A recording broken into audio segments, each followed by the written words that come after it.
Caros amigos aqui do Via Romana, como vão? Nós estamos novamente aqui neste canal.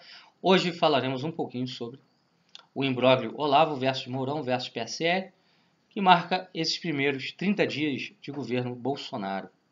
Pois bem, pessoal, antes de nós começarmos a falar desse assunto, eu queria traçar aqui uma questão que serve de exemplificação para o que eu vou dizer. Imaginem que eu, professor Rafael Queiroz, tivesse apoiado Bolsonaro, tivesse dado meu aval à candidatura Bolsonaro, tivesse feito um trabalho árduo de conquista de votos para o mesmo. Evidentemente que meu interesse seria manter esse governo, ou seja, seria dar a esse governo as condições de governabilidade e estabilidade necessárias para que ele pudesse ir à frente e até o fim, não é? No entanto, não é isso que o senhor Olavo de Carvalho tem feito.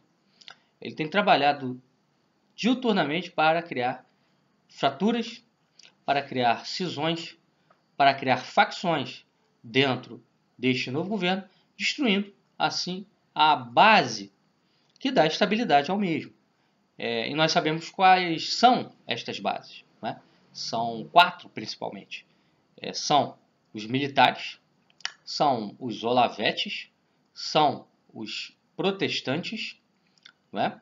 E são os liberais, representados por Paulo Guedes, protestantes representados pela Damares, militares representados por diversos ministros da área militar, da área das Forças Armadas, e Olavete representados por 2 ministros, quais sejam o Vélez, da Educação, e o Araújo, no exterior, no Ministério do Exterior. Então, são estas 4 bases, são estes os 4 pilares do governo.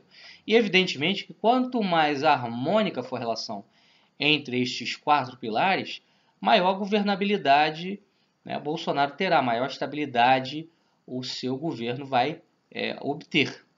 No entanto, logo no primeiro mês de governo, nós já vemos aí uma fratura, uma cisão entre a ala Olavete e a ala militar, e também o pessoal do PSL, que é o partido de Bolsonaro, o partido que elegeu Bolsonaro e que tem a segunda maior bancada do Congresso e que, portanto, é aí um elemento chave para que Bolsonaro possa obter, né, a tramitação e a aprovação dos seus projetos no Congresso Nacional, né, no Parlamento. Então, a pergunta que fica perante tudo isso é: qual é realmente o objetivo do senhor Olavo de Carvalho ao criar essa instabilidade logo de início no governo Bolsonaro? Né? É uma pergunta que vai guiar aqui a nossa reflexão e que nós acreditamos que pode ser respondida a partir de certos pontos-chave. Né? Em primeiro lugar, eu queria destacar aqui um artigo que recentemente o senhor Carlos Velasco publicou no blog dele, ou melhor dizendo, no site dele, Prometeu Liberto, a respeito desse conflito entre Olavo e Mourão, que vem tomando proporções cada vez maiores. Né? Olavo vem jogando a sua militância contra o general Mourão, que é o vice-presidente da República, se valendo de uma série de argumentos, falácias, etc. Né? Segundo ele, os militares estariam cercando o Bolsonaro de maneira a impedir que Bolsonaro governasse por conta própria, né? Numa espécie de tutela que seria exercida sobre Bolsonaro, e Mourão seria o principal símbolo dessa tutela militar sobre Bolsonaro. Né? Pois bem, a partir daí, Olavo começou a dizer que Mourão não foi eleito, que o povo votou em Bolsonaro, não em Mourão. Né? No entanto, a gente sabe muito bem que o Olavo apoiou Mourão durante o período eleitoral, né? Deu todo o seu apoio ao general Hamilton e agora, né, retira esse apoio por mera conveniência. E nós vamos tentar aqui devassar qual é a questão que envolve isto tudo. Outro assim, a gente lembra também que Olavo, né, buscou aí criar uma celeuma com o pessoal do PSL, porque alguns deputados do PSL foram em comitiva para a China. Nós até tratamos desse assunto aqui neste nosso canal, né, através de um vídeo em que falamos sobre Olavo, globalismo e China. Né? Enfim, o que realmente orienta Olavo de Carvalho no sentido de promover essa cruzada aí contra a PSL e contra essa ala militar simbolizada por Mourão? Bom, em primeiro lugar, nós temos que lembrar de 3 fatos fundamentais para nós entendermos isso aqui. O primeiro fato é que a ala militar barrou a pretensão de Bolsonaro de transferir a embaixada do Brasil para Jerusalém, correto? O segundo fato é que essa ala militar também barrou a pretensão de Bolsonaro, tá, e de uma ala mais olavete, ligada ao Ernesto Araújo, ao Felipe Martins, que estão lá no Ministério do Exterior, de implementar uma base americana aqui no Brasil. Tá? E em terceiro lugar, nós temos a visita do Olavo de Carvalho ao Departamento de Estado americano para conversar com Steve Bannon. Então, toda essa ofensiva de Olavo contra Mourão, ela vem em decorrência desses fatos. Tá? Era um projeto, efetivamente, da Olavosfera, transferir a embaixada brasileira para Jerusalém, e assim dando endosso ao projeto israelófilo. Era também um plano desse pessoal ter uma base americana aqui no Brasil, dado que eles são americanoides, né, fanáticos, e isso tudo foi barrado pela ala militar. Consequentemente, isso gerou uma ira, né, uma raiva muito grande por parte desse pessoal. Por outro lado, né, o Steve Bannon e o Olavo de Carvalho encetaram aí uma espécie de coalizão, aliança, tá? Isso dentro do Departamento do Estado americano, o que mostra que aquilo que nós já vínhamos dizendo anos a fio, a respeito de Olavo ser um agente americano, um agente cooptado pelo poder americano, isso acabou de se confirmar, né? Mas o sujeito vai ao Departamento de Estado americano e logo depois ele lança uma ofensiva contra um general que barrou pretensões israelófilas e estadunidenses, que eram pretensões também de um setor desse governo. Né? Eu fiz um pequeno texto na rede social Facebook para tentar explicar esse imbróglio entre Olavo, PSL e Mourão nos seguintes termos. Eu vou ler aqui para vocês e vou comentar. Acho que vai ser bem útil para a gente poder compreender o que está acontecendo atualmente no governo Bolsonaro. Então vamos lá.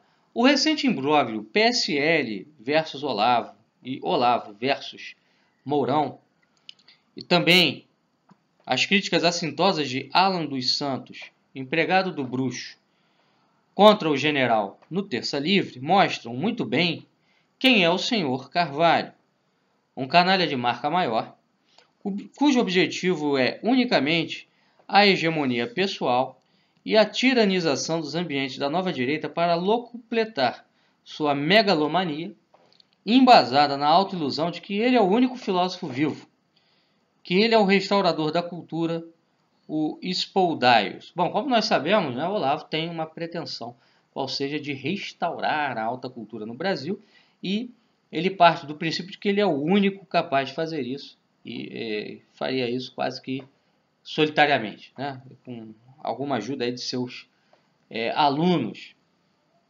E, enfim, toda essa crítica que o Olavo vem fazendo à PSL, a essa ala militar, ela tem a ver muito com isso, porque esse pessoal do PSL, esse pessoal da ala militar, não reconhece, né, o Olavo como o Spoldaios, não reconhece o Olavo como o único filósofo vivo e nem como o grande timoneiro desse governo. Esse pessoal é cioso também do seu lugar, do seu espaço. Vamos lá. Como o guru percebeu que não ia ter o domínio completo sobre o governo Bolsonaro, tendo ficado restrito a uma influência sobre o MEC, que, no fundo, ele repudia, dado que sua visão de educação perpassa a eliminação do ensino público e gratuito e a sua restrição a círculos autodidatas e semi-iniciáticos, e que setores como o militar barraram duas pretensões judaico-estadunidenses, como a transferência da Embaixada do Brasil em Israel para Jerusalém e a base dos Estados Unidos em nosso território, Olavo partiu para uma tática do dividir para reinar, numa última tentativa de recuperar o terreno perdido. Então o objetivo de Olavo é justamente criar fraturas, criar cisões, para trazer o mais possível Bolsonaro para o lado dele. E nesse sentido ele conta, em grande parte, com a figura do filho de Bolsonaro, que é o Eduardo Bolsonaro. Cabe lembrar também que Eduardo Bolsonaro teve um entreveiro com a Joyce Hasselmann, que foi eleita pelo PSL. Enfim, então isso aí já mostra que há uma divisão dentro desse governo, tá? Entre uma ala que é essa ala do PSL, que é uma ala mais independente, essa ala Olavete e essa ala militar estão basicamente indo para rumos diferentes. E o Olavo tentando se aproveitar de tudo isso e também criar uma situação cada vez de maior divisão, de maior fratura, para que ele possa obter hegemonia sobre Bolsonaro. O objetivo dele é este. O objetivo, então, é minar a base do PSL, caracterizando-a como uma agência a serviço do comunismo chinês, o que mostra quão perigoso é abusar de uma retórica anticomunista, pois uma hora ela pode se voltar contra você mesmo. Afinal, quando qualquer coisa pode ser comunismo, e nós sabemos que Olavo de Carvalho tem a definição estrita de comunismo, né? Comunismo para ele é um movimento, é um esquema de poder. Ora, qualquer coisa pode ser definida como movimento, como esquema de poder, né? Até o narcotráfico. Então, quando qualquer coisa pode ser definida como comunismo, né? Quem está livre de ser tomado como e defenestrado em praça pública? Ninguém. Então, Olavo vai se valer dessa estratégia para deslegitimar tanto essa ala do PSL, que é independente, quanto o general Mourão. E assim tentar atrelar Bolsonaro de uma vez por todas ao círculo Olavete. Agora pensem, Olavo comprometeu-se com a eleição de Jair. O mínimo que se poderia esperar de tão influente aliado é que ele, caso tivesse críticas a fazer, que as fizesse no círculo interno, assegurando assim que o governo não viesse a enfrentar uma crise logo no seu começo, antes dos 100 dias, o que é claramente fatal para a futura governabilidade de Bolsonaro e sua equipe. Quer dizer, é uma tática realmente suicida. Você apoia um governo, apoia a eleição desse governo, depois você passa a atacá-lo logo no começo. Você começa a lavar a roupa suja em público, né, criando um clima de instabilidade enorme que vai afetar o futuro desse governo. Quer dizer, aí a gente começa a perguntar, né? Quer dizer, qual é o real compromisso de Olavo de Carvalho com Bolsonaro? É zero. Né? Bolsonaro é apenas um meio para um fim maior, né? Que é o próprio Olavo de Carvalho. O Olavo de Carvalho está se valendo de Bolsonaro, está usando Bolsonaro. E muita gente da nova direita precisa acordar para essa realidade. Parece que esse pessoal ainda não acordou. Né? Enfim, isto tudo mostra o quase absoluto descompromisso do bruxo com Bolsonaro, com o Brasil ou com quem quer que seja. Ele está disposto a esmagar quem entrar na frente dele. Ao que parece, Olavo está mesmo disposto a criar uma crise na base recém-formada que sustenta o governo de Jair, sem nenhum escrúpulo. Então, essas críticas assintosas a Mourão que ele vem fazendo servem a quê? Né? Servem a quê? Ora, Bolsonaro não pode se desfazer de Mourão, né, que é o vice. Ele vai ter que levá-lo até o final do governo. Então, o melhor cenário possível é uma relação harmônica entre os dois. O que Olavo está fazendo é criar um clima para jogar a sua militância contra Mourão, criando assim uma situação praticamente insustentável dentro do governo. E podendo aí abrir caminho para algo inesperado. Né? Enfim. Ao mesmo tempo, o recuo de Olavo já prepara a saída pelos fundos. Se o governo não der certo, ele poderá alegar que, já no início, ele havia descambado para o socialismo e que ele não teve culpa, pois avisou. O que ele espera ver sair dali me parece ser uma maior radicalização da nova direita, uma reunificação da mesma em torno dele, como grande líder, como timoneiro inconteste. É bom lembrar o seguinte, na época do impeachment de Dilma, Olavo, que inicialmente era a favor, depois começou a acusar o MBL, que liderava os protestos na Avenida Paulista, né, por defender apenas a queda da Dilma e não a queda do sistema como um todo. Isso aí vocês podem achar no próprio YouTube. Né? Para Olavo, o erro dos militares, o erro do MBL, tá, etc., é não terem feito o impeachment da Dilma para destruir o PT e o Foro de São Paulo. Tá? Para o Olavo, né, o povão, a massa nas ruas, teria essa consciência de que havia que derrubar Dilma para derrubar o Foro. E derrubar o Foro para derrubar o sistema inteiro. Né? Então, segundo Olavo, os líderes do MBL teriam falseado a consciência popular, e teriam evitado uma revolução, que era o que ele defendia. Vejam, quer dizer, o sujeito que sempre foi um antirrevolucionário, né? Sempre teve uma retórica antirrevolucionária, defendeu uma revolução feita pelas massas, pelo povo, né? No estilo Revolução Francesa. Coisa interessante, né? Enfim. E essa retórica toda do Olavo em relação ao MBL e tal, acabou fazendo com que o Bolsonaro se afastasse dele, né? Enfim, Olavo quer nada mais, nada menos do que usar Bolsonaro para fins pessoais de poder e para detonar tudo, como ele próprio já disse. A tática é pôr fogo no país, é fazer a boa e velha revolução usando massas nas ruas, bem ao estilo maçônico, e orientar o povo para o fim desejado. Bom, o objetivo do velho é, no fim das contas, arrebentar o país, derrubar o regime e criar sabe-se lá o que no lugar. O Velasco, no artigo que ele recém publicou, ele deixa isso claro, né?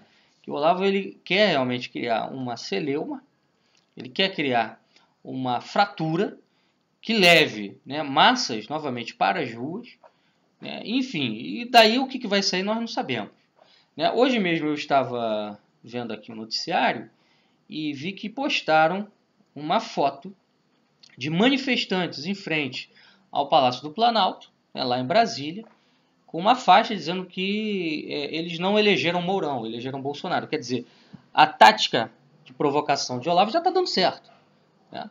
E como o senhor Olavo de Carvalho tem relações aí com maçonaria, com grupos ocultos, né, grupos que agem nas sombras, pode ser que nós tenhamos aí em breve, né, manifestações contra Mourão que venham a acontecer de forma pública e ostensiva, criando aí um clima realmente de instabilidade para derrubar o sistema, que é o que o Olavo de Carvalho queria na época do impeachment, né, derrubar o sistema todo.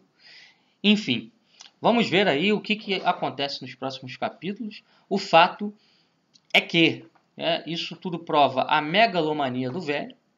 Isso tudo prova que ele não tem compromisso algum com esse governo, que ele está usando esse governo e que os objetivos de Olavo de Carvalho transcendem os interesses nacionais, né? Ou seja, quando o interesse nacional fica na frente dos interesses pessoais do Olavo e dos interesses dos Estados Unidos e de Israel, ele é capaz de fazer qualquer coisa para desestabilizar quem está no poder. E agora, no caso, é Bolsonaro, né? Vai instabilizar esse governo através dessas críticas constantes, né? E isso já virou um caso de segurança nacional. Nós já dissemos isso. Isso já virou um caso de segurança nacional. Espero que os militares acordem para a realidade, né, e comecem a tomar providências para anular as ações desse sujeito, porque são ações extremamente deletérias ao país, né? Quer dizer, o Olavo quer que o Exército haja como facção, como queria na época do impeachment, né? E o Exército tem um papel institucional, que é de guarda da Constituição. Bom, eu não gosto nem um pouco da Constituição de 88, mas venhamos e convenhamos, o que se quer colocar no lugar?